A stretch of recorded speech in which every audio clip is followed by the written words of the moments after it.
Quando um menino conhece tantas meninas nuas sem interesse de poder ter numa revista como a Playboy, quando uma menina viu tantos meninos nus, eu não creio que haja nenhuma ou qualquer possibilidade dela ser curiosa a respeito do outro sexo. A curiosidade simplesmente desaparecerá. Eles cresceram juntos naturalmente e não como duas espécies diferentes de animais. Atualmente é assim que as crianças crescem, como duas espécies de animais diferentes. Elas não pertencem a uma espécie humana.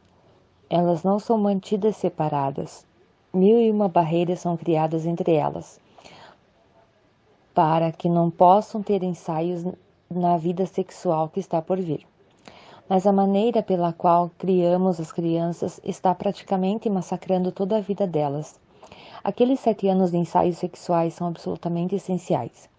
Meninos e meninas deveriam ficar juntos em escolas, em albergues, em piscinas, na cama. Elas deveriam ensaiar para a vida que está por vir. Elas precisam se preparar, e não há qualquer perigo, não há qualquer problema. Se a uma criança for dada total liberdade da sua crescente energia sexual, sem que ela seja condenada, reprimida. E é isso que está sendo feito. É muito estranho o mundo em qual você está vivendo. Você nasceu do sexo, você viveu para o sexo, seus filhos nasceram a partir do sexo. E o sexo é a coisa mais condenada, o maior dos pecados. E todas as religiões continuam enfiando esse lixo em sua mente. Por todo o mundo, as pessoas estão cheias de toda a podridão que você possa imaginar, simplesmente porque lhes foi permitido crescer de uma maneira natural. Não lhes foi permitido aceitarem a si mesmas. Todas elas se tornaram fantasmas.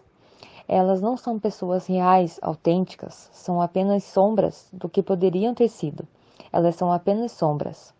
O segundo ciclo de 7 anos é imensamente importante, porque ele o preparará para os 7 anos seguintes. Se você fez a lição de casa corretamente, se você brincou com sua energia sexual com um espírito esportivo, e naquele período esse era o espírito que você tinha, você não vai se tornar um pervertido, um homossexual. Todo tipo de coisas estranhas não virá à sua mente porque você está se relacionando naturalmente com o outro sexo. Um outro sexo está se relacionando com você. Não existe qualquer impedimento, você não está fazendo nada de errado com ninguém. A sua consciência está clara, porque ninguém pôs em sua consciência ideias sobre o que está certo e o que está errado. Você está sendo simplesmente tudo aquilo que você é. Então, dos 14 aos 21 anos, o seu sexo amadurece. E é importante entender isso. Se o ensaio tiver sido bem de 7 anos em que o sexo amadurece, acontece uma coisa muito especial, algo sobre o qual você jamais pensou porque não lhe deram a chance de fazê-lo. Eu lhe disse que no segundo ciclo, dos 7 aos 14, você tem um vislumbre do foreplay, ações e carícias que precedem o ato sexual. O terceiro ciclo lhe dá uma vislumbre do afterplay. Você ainda está junto com meninos ou meninos, mas agora uma nova fase se inicia no seu ser. Você começa a se apaixonar. Afterplay, ações e comportamentos que sucedem ao ato sexual. A revolução da adolescência. Novo capítulo. Amado Bhagwan, como podem os adolescentes criar uma ponte que os ligue a seus pais? Primeiro, os adolescentes precisam ser honestos e verdadeiros, sejam quais forem as consequências. Eles deveriam dizer a seus pais aquilo que sentem, não com arrogância, mas com humildade. Eles não deveriam esconder coisa alguma de seus pais. É isso que está criando distância. Os pais estão escondendo muitas coisas dos filhos. Os filhos estão escondendo muitas coisas dos pais. E a distância se torna cada vez maior. Um dia eu fui até meu pai e disse a ele: eu quero começar a fumar. Ele disse: o quê? Eu disse: você tem que me dar dinheiro para isso, porque eu não quero roubar. Se você não me der, eu terei que roubar, mas a responsabilidade será sua. Se você não permitir que eu fume, eu vou fumar, mas vou fumar às escondidas, e você estará me tornando um ladrão. Você estará me obrigando a fazer coisas ocultamente, e não honesta e abertamente. Eu vejo tantas pessoas fumando cigarros. Eu quero experimentar e quero os melhores cigarros que existem, e eu vou fumar o primeiro cigarro na sua frente. Ele disse, isso é muito estranho, mas o seu argumento está correto. Se eu o impedir, você roubará. Se eu o impedir, você vai fumar assim mesmo. Assim, com minha proibição, estarei criando mais aspectos criminais em você. Isso me fere. Eu não quero que você comece a fumar. Eu disse, a questão não é essa. Vendo as pessoas fumarem, o desejo surgiu em mim. Eu quero checar se vale a pena. Se valer, você terá que me fornecer cigarros continuamente. Se não valer, essa questão está terminada. Mas eu não quero fazer coisa alguma às escondidas, a menos que você se recuse. Então, a responsabilidade será toda sua. Porque eu não quero me sentir culpado. Ele teve que comprar os melhores cigarros disponíveis na cidade, relutantemente. Meus tios, meu avô, diziam, o que você está fazendo? Isso não se faz, insistiam eles. Mas ele disse, eu sei que isso não se faz, mas vocês não conhecem como eu.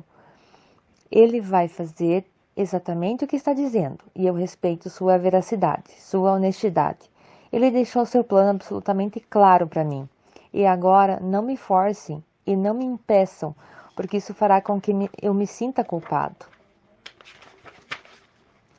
Eu fumei o cigarro, tossi, meus olhos se encheram de lágrimas, não pude nem terminar de fumá-lo e deixei de lado. E eu disse a meu pai, isso está terminado. Não precisa mais se preocupar, mas eu quero que você seja capaz de entender qualquer coisa. Assim poderei contar a você tudo aquilo que sinto. Não haverá necessidade de esconder coisa alguma de você. E se eu mantiver segredos até mesmo com meu pai, então em quem poderei me abrir? Não, eu não quero criar qualquer distância entre nós. E vendo que eu deixava os cigarros, seus olhos se encheram de lágrimas. Ele disse, todos foram contra, mas sua sinceridade forçou-me a trazer os cigarros. Provavelmente nenhum pai jamais tenha oferecido cigarro aos filhos. Nunca se ouviu falar disso. Os pais até evitam fumar diante dos filhos para que essa ideia de fumar não surja. Os adolescentes estão em uma situação muito difícil. Eles estão mudando, estão deixando a infância para trás, estão se tornando jovens. A cada dia, novas dimensões de vida se abrem para eles. Eles estão em processo de transformação. Necessitam imensamente a ajuda dos pais.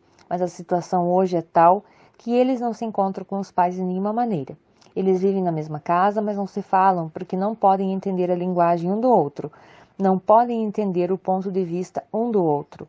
Eles se encontram apenas quando o rapaz ou a moça necessitam de dinheiro. Caso contrário, não há encontro algum. A distância vai se tornando cada vez maior. Eles se tornam totalmente estranhos. E isso é realmente uma calamidade. Os adolescentes deveriam ser encorajados a dizer tudo a seus pais, sem medo algum. E isso não vai ajudar apenas os filhos, mas vai ajudar os pais também. A verdade tem uma beleza que lhe é própria. A honestidade tem uma beleza própria. E quando adolescentes se aproximam dos pais com honestidade, verdade e sinceridade, e simplesmente abrem seus corações, isso desperta algo nos pais. Leva-os a abrir seus corações também. Pois eles também estão oprimidos por mais coisas que gostariam de dizer e que não podem, porque a sociedade proíbe, a religião proíbe, a tradição proíbe. Mas eles percebem que os adolescentes estão completamente abertos e limpos, e isso os ajudará a serem também abertos e limpos. E o assim chamado e tão discutido conflito de gerações poderá simplesmente ser superado. Pode evaporar por si mesmo. O problema mais perturbador é o sexo. Os filhos deveriam ser capazes de dizer exatamente o que está passando em sua mente. Não há necessidade de ocultar qualquer coisa, porque tudo que está passando na mente deles é natural. E eles deveriam pedir conselho aos pais sobre o que deveria ser feito. Eles estão em um estado perturbado e precisam de ajuda, e a quem procurar a não ser os pais.